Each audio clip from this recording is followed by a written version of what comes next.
In this video, I'm going to show you how to delete your chat history in ChatGPT. I'll show you how to delete individual chats and also how to delete all of your chats at once. This works on both mobile and desktop. Let's get started. First, make sure you're signed into your ChatGPT account. On the left-hand side, you'll see your chat history. Find the chat you want to delete and click the three dots next to it. Then click Delete and confirm by clicking Delete again. That chat is now permanently removed. If you want to delete all of your chat history in one go, here's what to do. Click on your profile icon in the bottom left corner. Select Settings.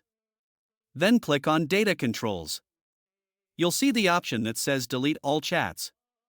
Click Delete All, then confirm the deletion when prompted.